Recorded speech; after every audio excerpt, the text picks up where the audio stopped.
know the town, the one just over the county line.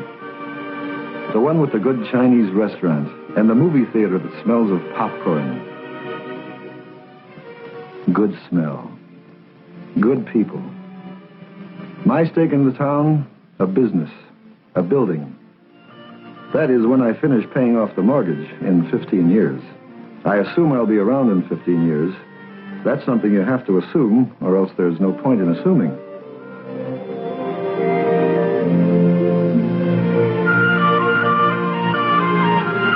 No one thinks about it much anymore. Too many crises, too many scares. So we push it to the back of our minds, where it waits, staring, bright-eyed, silent, more or less.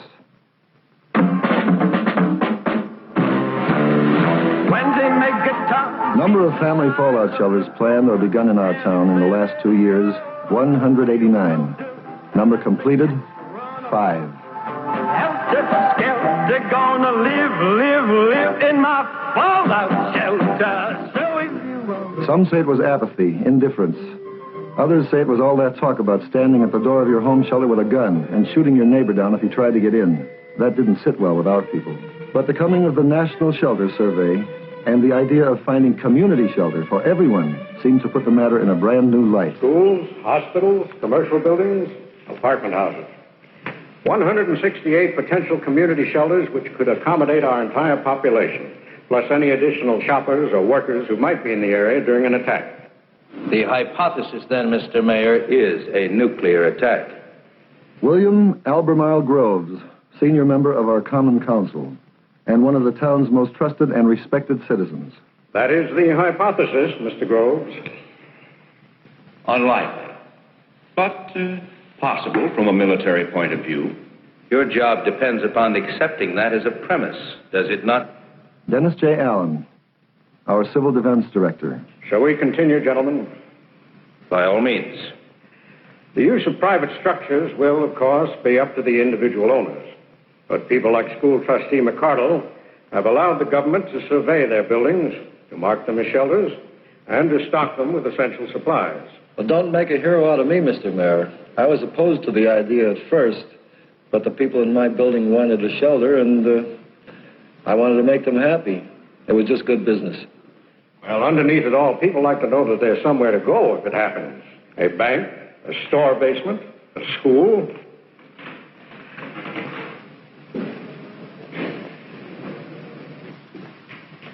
Why a school?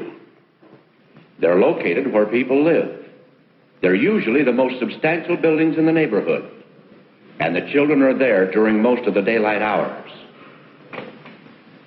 That's a quarter of your population to begin with. Our 8 school buildings could protect 5,000 people from nuclear fallout. At what cost, Mr. Mayor? For Jackson High, virtually nothing. For Grammar School 2, additional ventilation at a cost of $5 per person sheltered. For Grammar Schools 1, 3, 4, 5, and 6, modifications at a cost of $40 per person sheltered. For Grammar School 7, now under construction, an additional cost of $35,000. Total cost of all modifications combined, $163,125.11. To be paid by whom? By the people, naturally. Will the doors of these shelters be thrown open to everyone? The schools always did belong to everyone.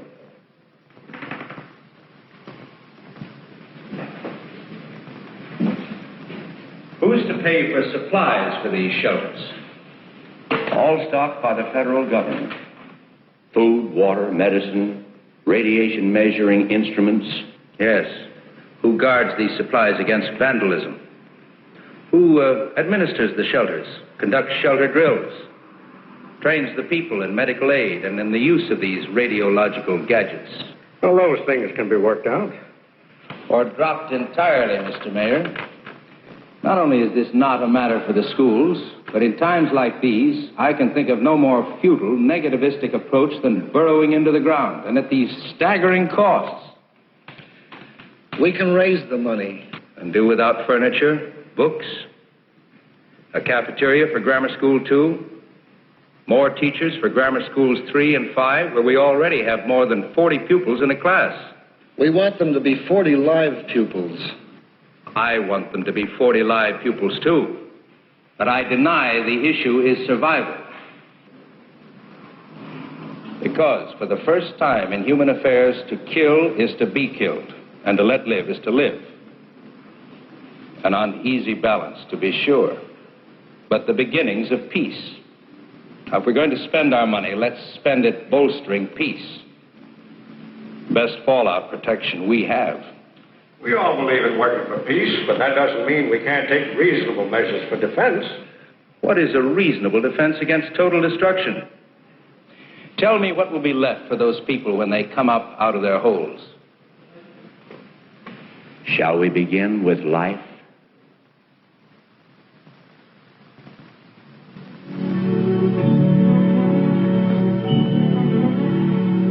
Councilman Groves, for all his strong opinions, is not an unreasonable man. He was willing, as I was, to let Mr. Allen point out exactly what changes the government thought would be needed to incorporate shelter facilities into our schools. There was a lot of technical talk, Rankins, PSIs, protection factor 100. But it all came down to something simple, the ABCs of fallout protection.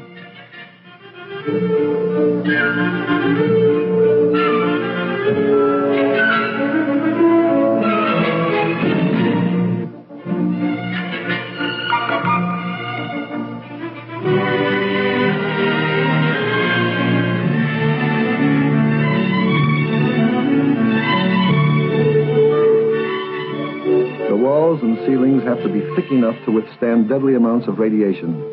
And if they're not, you make them thicker. And when all is done and you're protected by thick basement walls, you have to breathe, which means a system of ventilation.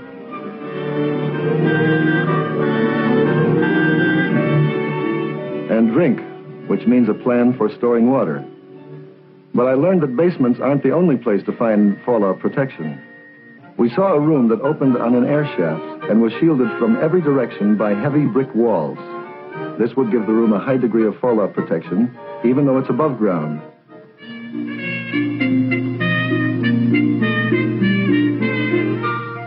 Rooms like this, and windowless rooms in the core of a building, can increase the shelter capacity quite a good deal. God grant they never have to be used.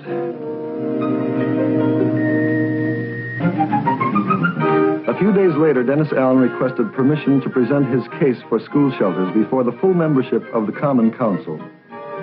He elected to do so by showing us films that arrived from Paducah, Kentucky. The Concord School had basement windows just below ground level. The windows had to be shielded. A local contractor donated cement blocks. The men of the town laid the blocks and shoveled earth between the blocks and the building foundation. Then flowers were planted along the new wall of defense. An independent power supply was installed for pumping water and providing lights. Eventually, the new shelter for 600 persons was stocked with a 2-week supply of food, which is maintained at all times. If Paducah could do that much by itself, why couldn't we do as well?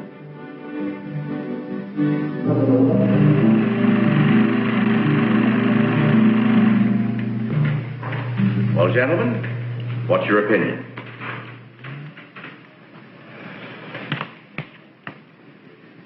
Gentlemen, I have a list here of some 370 items vitally needed by the public. It was quite a list. It not only covered our schools, but took in everything else needed by other departments of our city government. And it was obvious that, in his opinion, all these needs were more immediate and far more urgent than fallout protection. And so it went for 45 costly minutes before he moved at the council table the motion, put the proposal aside, at least for the time being, which in this case could mean forever. The count, 2-4, 3 against any immediate consideration of putting shelter in our schools. Dennis Allen does not give up easily. he persuaded Mr. Groves to accompany him to a model community shelter that had been set up in a neighboring county. A shelter that doubles as a meeting place for civic groups, proving that money for fallout shelters can also buy useful peacetime facilities. Allen also demonstrated the use of what Groves had called a radiological gadget, a dosimeter.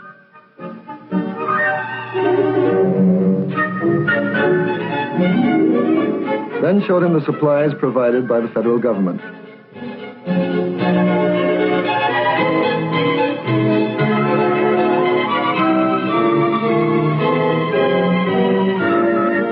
But if a change was forthcoming in Groves, the dent was still to be made.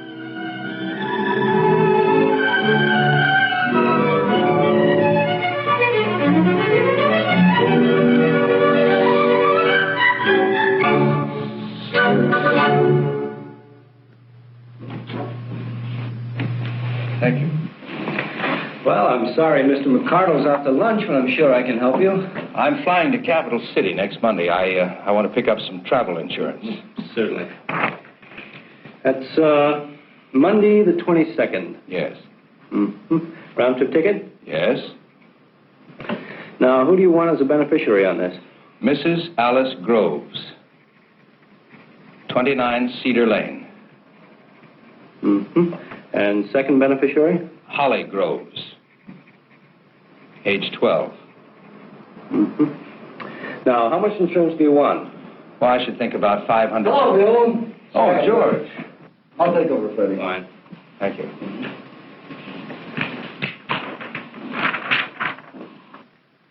Travel insurance? Yes, Good policy. I'm sure it is.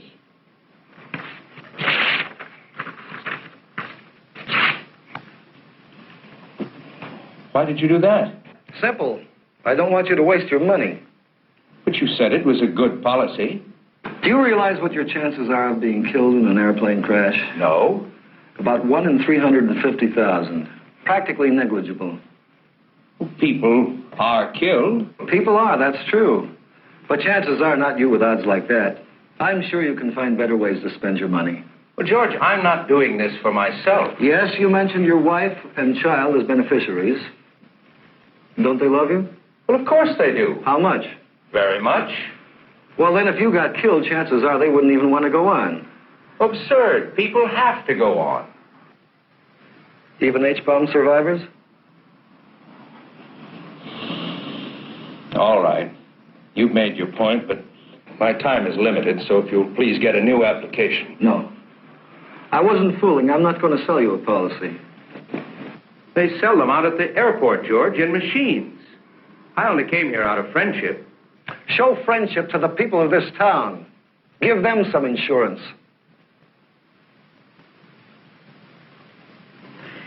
Did you know chickens and eggs are highly resistant to radiation? No. Very interesting. You're not thinking of building a shelter. Certainly not. You know my feelings on that subject. Yes. As if man could bury his head in the ground and hide from responsibility. Some people have different ideas of responsibility. Yes, I'm familiar with the wide variations that exist in that area. Mrs. Wakeman told me they're putting a shelter in her apartment house. If they want to build shelters in their homes, that's fine with me. But why a school? A place for enlightenment should suddenly become a center for war preparations. I'll tell you why. If we had a shelter and something happened while Holly was in school, do you think I could stay in the shelter? Not knowing what was happening to my child, whether or not she was protected, I would run to that school to be with her. And nobody could stop me, Bill. Nobody.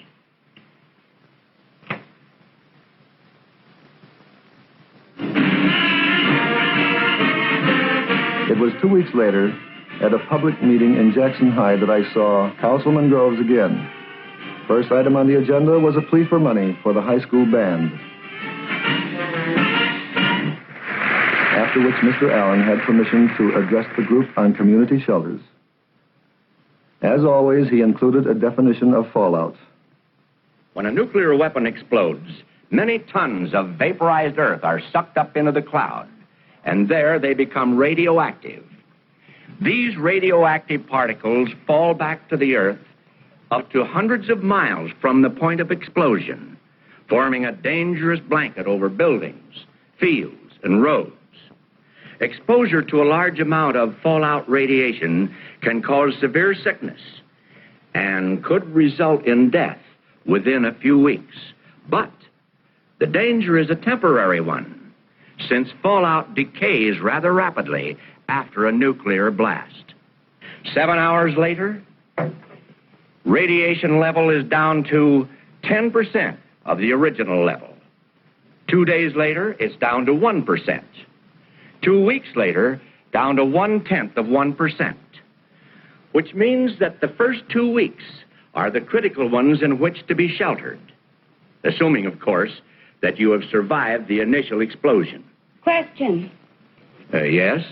How far do you have to be from the blast to live through it? Well, let's take a 20 megaton surface burst. You would have a good chance of surviving if you were more than 12 miles from the point of detonation, provided you knew what to do. Well, what do you do? A number of things. The first sign of a nuclear explosion is a blinding flash of light. That means about 3 seconds before the heat or thermal wave. During those few seconds, you should try to get away from windows and behind something solid. That would minimize the burn effect, which lasts about 5 seconds. Then you would have about 1 minute to seek maximum cover before the blast. If possible, go below the surface of the ground. After the blast is over, the fallout will not begin for at least 30 minutes. Time to reach a shelter where you can remain for several days. How do you know when to come out? In a private shelter, you'd be notified by radio announcement.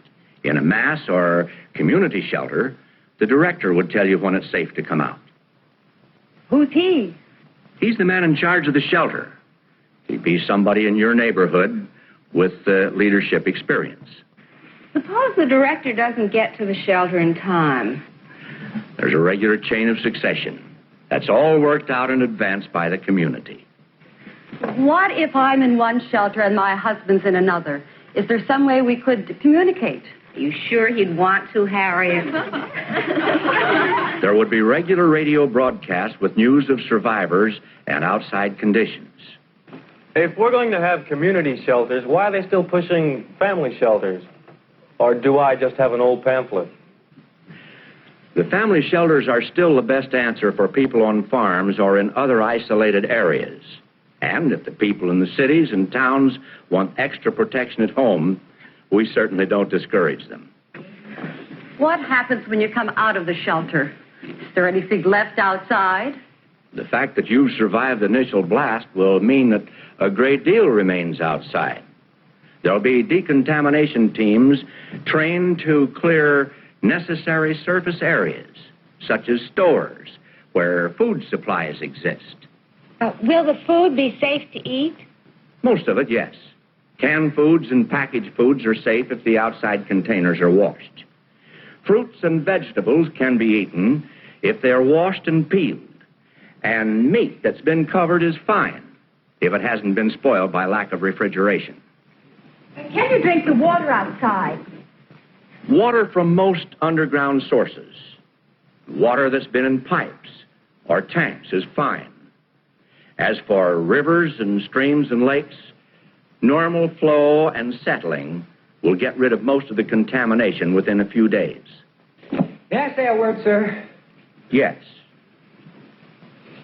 I've been sitting here for 15 minutes listening to you, and I'm appalled that you would lull these people into a false sense of security.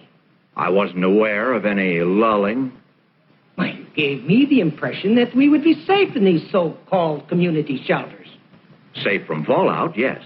Is it not a fact that blast and fire are by far the most deadly of all thermonuclear effects? And that when the bomb hits, our homes will be pulverized? That would happen within a few miles of the burst, in a direct target area.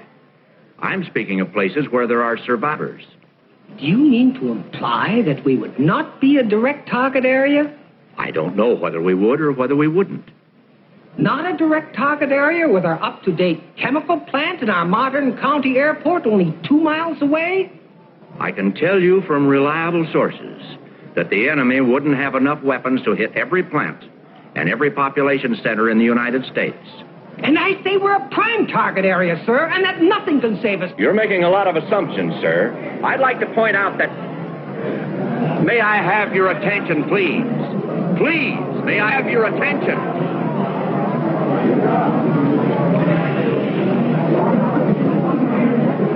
I would like to answer the gentleman's comments, if I may.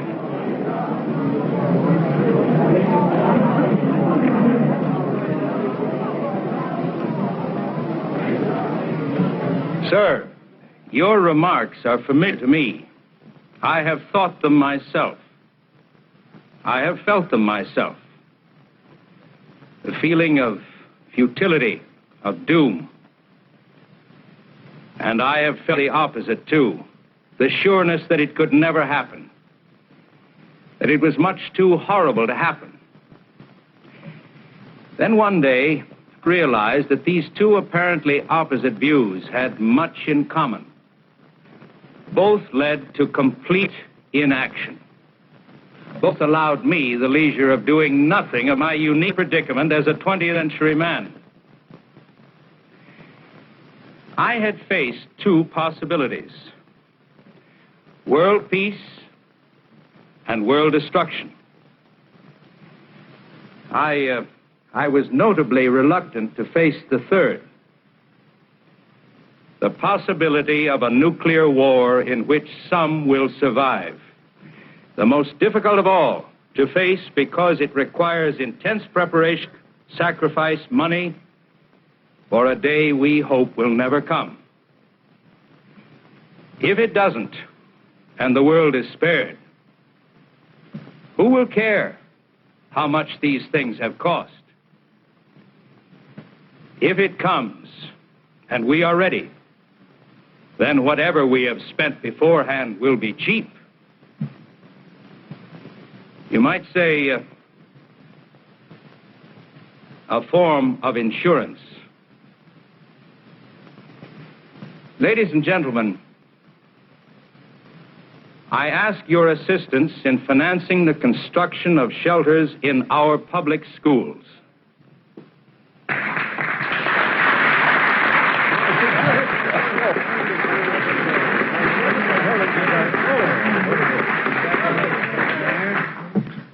Tomorrow morning, I shall propose to the Common Council an ordinance by which the town corporation will share with those civic groups who wish to contribute the expenses of incorporating shelter facilities into our public schools. Chain reactions are easier to start than to stop. Within a few days, plans were drawn up for a shelter in Grammar School 2, a shelter that doubled as a badly needed cafeteria. While other schools, work has begun to raise shielding to minimum protective levels. And it wasn't just schools. It was many buildings, public and private. In some, much work remains to be done, and will be done, because people have started to care. Like these doctors and nurses who've begun to give self-care medical lectures to housewives and businessmen, vital knowledge for shelter living. And the radio hams who came forth with the skill and equipment needed for emergency broadcasts in case of attack. Community action, no telling where it'll end.